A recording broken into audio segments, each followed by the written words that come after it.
Hey, salut tout le monde, c'est Black Shadows 84 et on se retrouve donc pour mon deuxième motovlog.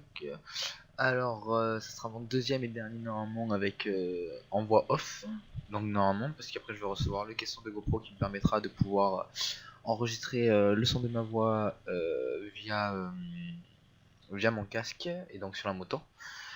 Donc cette dernière vidéo, du moins en voix off, c'est pour l'explication de mon accident. En gros, je voudrais faire une vidéo quand même pour un peu sensibiliser les gens qui roulent un peu de n'importe comment et qui ne sont pas tellement équipés.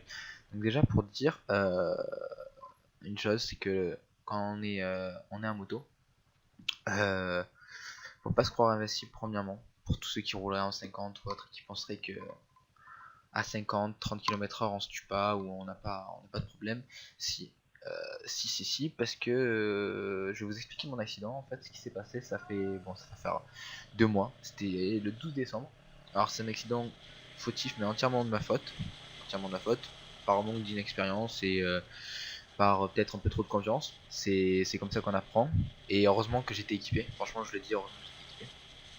Ce qui s'est passé, c'est que c'était le soir, le midi, c'était l'hiver, c'était humide, et chantier du travail. Donc en gros, ce qui s'est passé, c'est que j'allais m'insérer sur une voie d'insertion. Donc avant d'arriver sur cette voie d'insertion, je devais prendre un virage. Mes pneus n'étaient pas chauds, j'avais roulé quoi, 20 secondes, et encore à tout casser. Pensant que ma moto, mes pneus allaient tenir, j'ai pris un peu d'angle dans le virage. C'était à côté d'une station essence, donc peut-être il y avait un peu d'huile par terre, un peu voilà, d'humidité, de l'huile, de l'essence. Voilà, il devait y avoir peut-être quelque chose sur cette route, parce que c'était la nuit, j'ai pas vu. Et donc au final, ce qui s'est passé, j'ai pris de l'angle. Je roulais si vous voulez, entre 20 et 40, j'ai pas regardé mon compteur à ce moment-là, voire maximum 50. Je prends de l'angle pour le virage pour arriver sur la bonne station. Ce qui se passe, c'est qu'en plein milieu de la voie, quand je prends mon virage, j'ai ma roue arrière qui décroche direct. Ce qui se passe, c'est qu'en gros, je décroche, la moto se tombe sur moi, sur le côté droit, et je fais des petits roulés-boulés, et je me retrouve en plein milieu d'une d'une route nationale à peu près à 90 km/h en pleine nuit, avec la moto en plein milieu. Donc, premier réflexe à avoir, c'est de lever la moto et de se mettre en sécurité, tout ça. Et je tiens quand même à remercier donc un motard et une automobiliste qui s'est arrêtée. C'était vraiment sympa. Euh, Sinon, il n'y avait personne. On voit que la solidarité entre motards elle est vraiment présente. Et que surtout, au niveau des motards, c'est que la personne était en face, elle est venue et elle m'a aidé à redémarrer la moto, tout ça. Et c'était vraiment cool. Donc voilà, un accident tout con. On peut dire vraiment tout con. À basse vitesse. Mais pas sans conséquence, du moins. Rien de cassé. Au niveau du matériel de la moto, une écope, un clignotant droit, le frein arrière qui s'était plié. Donc voilà, ça et une petite rayure sur le pot et des petites rayures c'est déjà sur des endroits, mais ça c'est pas très grave, ça c'est pas le problème. Donc au niveau du matos de la moto, il y a tout qui a bien, sinon il n'y a pas de souci. Voilà, on va dire qu'elle a redémarré, que j'ai pu repartir. Bon, en conséquence, moi je suis équipé, je ferai sûrement une vidéo sur mon équipement et je suis équipé à peu près de la tête aux pieds. À part, j'avais un jean. Bon, déjà, si vous allez me dire, un jean c'est déjà pas mal. Je n'étais pas en survêt ou autre. Et bon, chaussures montantes, etc. Casque, blouson moto, etc. Tout parfait, sauf que j'avais qu'un jean. Ce qui s'est passé lors de ma chute, c'est que je me rappelle pas tellement, mais j'ai fait. La moto est tombée sur moi. Et moi, je suis tombé sur le bitume. Mon jean s'est déchiré sur mon genou. Et, euh, et donc, j'ai eu une énorme brûlure en plein milieu du genou, mais grosse brûlure, vraiment grosse brûlure, sachant que le bitume était froid, c'était humide, donc j'imagine si c'était passé l'été.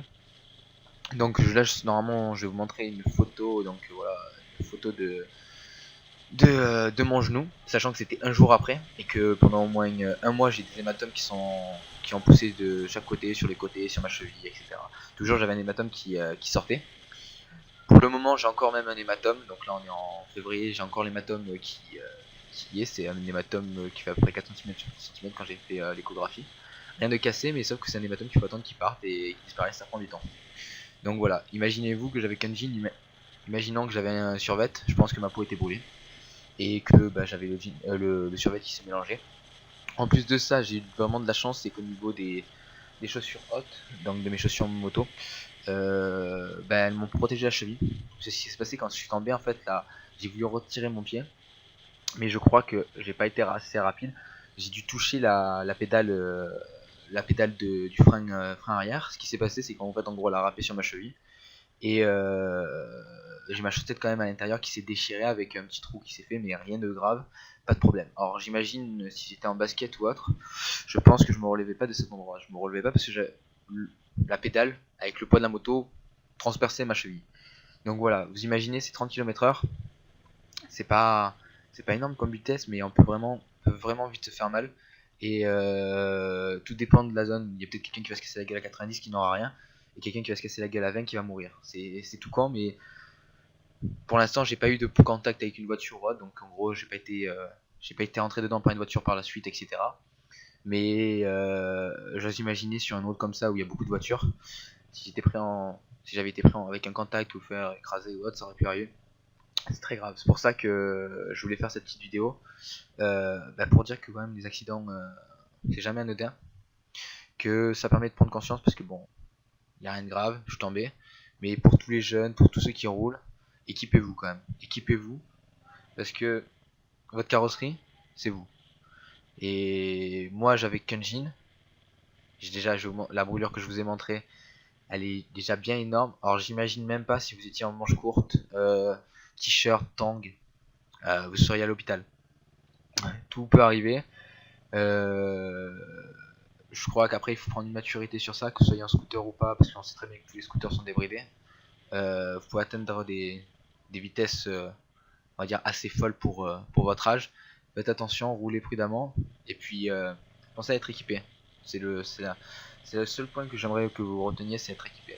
C'est que votre accident, vous avez peut-être rien à voir, mais la prochaine fois, si vous rentrez en contact avec quelqu'un, ou vous avez un problème, vous prenez une barrière de sécurité ou autre, vous prenez le bitume,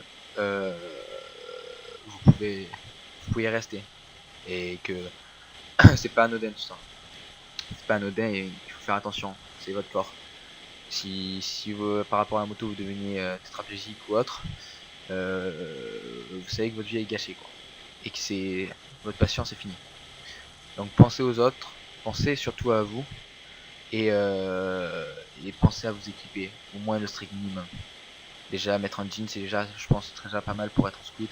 Des chaussures hautes, même si vous trouvez que c'est pas utile. Pensez que vous êtes motard et que déjà par rapport à la famille, tout ça, vous allez être beaucoup mieux reconnu que faire les kékés et faire des wheelings avec vos scooters. Voilà, ça c'est déjà une chose importante. Donc allez-y, allez vous acheter un équipement. Votre vie, elle coûte des millions d'euros, donc qu'est-ce que c'est d'être protégé? Protégez-vous, peut-être pas prendre le haut de gamme, pas obligatoirement, mais prendre quelque chose qui tient, quelque chose d'un équipement qui permet au cas où de pas avoir de problème. Par exemple une dorsale au niveau de votre moelle épinière. Si vous êtes touché au dos et que vous n'avez pas de dorsale et que vous êtes en t-shirt et que vous pouvez plus avoir l'usage de vos pieds, de tout le bas, je crois que c'est pas la meilleure vision de la vie. Prenez une dorsale, protégez-vous et faites attention sur la route. Voilà, c'était une petite vidéo pour vous expliquer mon cas. Et surtout pour ceux qui n'ont pas encore pris conscience, qu'ils prennent conscience que l'équipement c'est la vie et qu'on n'a pas 3 vies, 2 vies. On n'est pas comme dans Call of, dans GTA. Quand on a des accidents, quand on se pète quelque chose, ça prend du temps. Donc faites attention à vous et on se retrouve très vite pour une nouvelle vidéo. Allez, ciao tout le monde.